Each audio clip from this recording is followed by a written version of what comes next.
आपण पाहत आहात जत Marathi news. Prem developers and construction जत आनंदाची सुरुवात करा आजच आपल्या हक्काचे घर प्लॉट बुक करून। संपर्क कृष्णात कोळी सर, मोबाईल नंबर 9423810208 73 63 66 08 88। जुन्या युवा प्रशिक्षणार्थींना सोडले वाऱ्यावर, नव्या भरतीला तुकाराम बाबांचा ठाम विरोध। न्याय न दिल्यास शासकीय कार्यालयांना टाळे, आमरण उपोषणाचा इशारा। विधानसभा निवडणुकीपूर्वी महायुती सरकारने मुख्यमंत्री युवा प्रशिक्षणार्थी योजनेतून राज्यातील 1,34,000 बेरोजगारांना गावातच रोजगार दिला। त्या विश्वासावर तरुणांनी महायुतीला कौल दिला। मात्र आता काम सरो वैद्य मरो अशी अवस्था निर्माण झाल्याचा आरोप करत जुन्या प्रशिक्षणार्थींना डावलून 1 जानेवारीपासून नवी भरती जाहीर केल्याचा तीव्र निषेध करण्यात आला आहे। चिखलगी भुयार मठाचे मठाधिपती श्री संत बागडे बाबा, मानव मित्र संघटनेचे सर्वेसर्वा व मुख्यमंत्री युवा प्रशिक्षणार्थी योजनेचे लढवय्ये नेते हबप तुकाराम बाबा महाराज यांनी आयोजित पत्रकार परिषदेत सरकारला इशाराच दिला।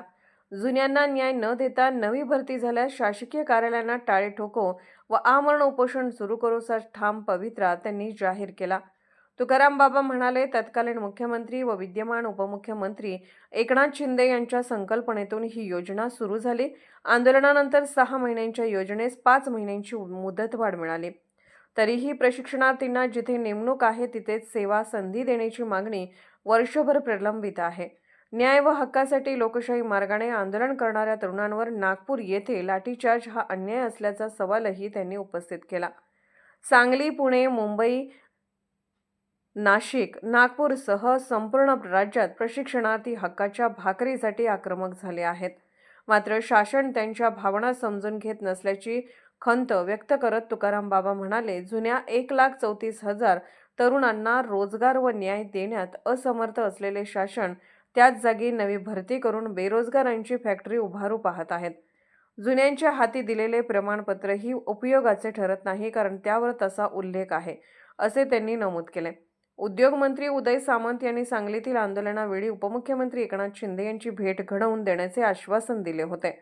मात्र 4 महिने उलटूनही भेट न झाल्याने राज्यकर्त्यांवर विश्वास कसा ठेवायचा असा सवालही यावेळी उपस्थित झाला। राज्यातील 1,34,000 प्रशिक्षणार्थींना नियुक्ती व मुदतवाढ देऊनही प्रत्यक्ष सेवा करणाऱ्यांना अद्याप मानधन मिळालेलं नाही। सध्याच्या तरुणांचे मानधन टाळाटाळ करणारे शासन नवी भरती करून बेरोजगारांची फॅक्टरी काढत आहे का, असा थेट प्रश्न हबप तुकाराम बाबा महाराज यांनी उपस्थित केला।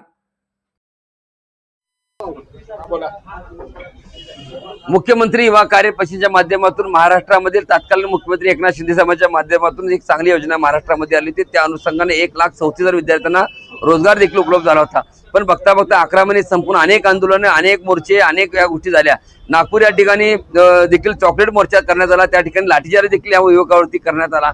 अशा पद्धतीचं नेतृत्वावरती त्या ठिकाणी लाठीचार्ज करण्यात आला। म्हणजे अशा पद्धतीची भूमिका असताना पुन्हा सरकारने ह्या योजनेतील जे मुलं काम करतात, त्या मुलांना त्या रोजगार जो आहे त्या ठिकाणी काम करतात ते राहिलं बाजूला, पुन्हा नवीन योजना आणून उद्याच्या 1 तारखेपासून म्हणजे 1 जानेवारीपासून नवीन मुलांना जॉईनिंग करून पुन्हा त्या मुलांना बेरोजगार करण्याचा सरकारने संकल्प केलेला दिसतोय। आहे त्या मुलांना रोजगार कुठं देणार आहेत हे माहित नाही, आहे त्या मुलांना जे प्रमाणपत्र प्राप्त आहे ते माहित नाही, पण आहे त्या मुलांना सरकार वाऱ्यावर सोडतंय आणि नवीन योजना आणून पुन्हा सरकार ह्या मुलांचं महाराष्ट्रामधल्या मुलांचं एज म्हणजे जे एज आहे, वय आहे, ते एजबार करण्याचं काम सरकार करतंय। मला ह्या सगळ्यांनी सांगा, राज्य सरकार एक फॅक्टरी काढतंय आणि मुख्यमंत्री युवा कार्य प्रशिक्षण गोंडस योजना सरकार पुन्हा काढून महाराष्ट्रातल्या युवकांना पुन्हा बेरोजगार प्रत्येक जिल्ह्यामध्ये अशा पद्धतीची योजना, एक पशु योजना आणून पुन्हा त्या मुलांना रस्त्यावर म्हणजे रस्त्यावर आणण्याचं काम सरकार करते। त्या मुलांचं वय एजबार करून ह्या मुलं बाद झाले पाहिजेत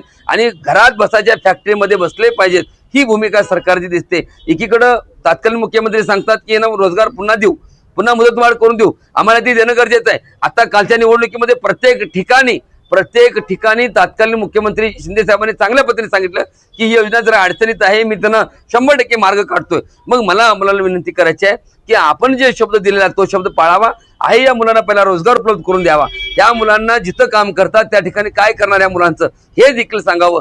तोपर्यंत हे पूर्ण होत नाही तोरपत्र सरकारने महाराष्ट्रामध्ये प्रत्येक जिल्ह्यामध्ये कुठलीही योजना नवीन आणून मुलांची फसवणूक करू नये आणि मुलांना पुन्हा एकदा असं म्हणजे गाजर दाखवू नये, ही माझी सरकारला विनंती आहे. जर असं जर होत असेल तर महाराष्ट्रामध्ये प्रत्येक जिल्ह्यामध्ये ज्या आस्थापनामध्ये जिथं आयुक्त कार्यालय आहे त्या ठिकाणी श्री संत बागडे बाबा मानव मित्र संघटना युवा कार्य प्रशिक्षण महाराष्ट्र राज्य याच्या वतीने टाळे लावून त्याच ठिकाणी अमरण उपोषण करण्याचा देखील इशारा या माध्यमातून मी देत आहे.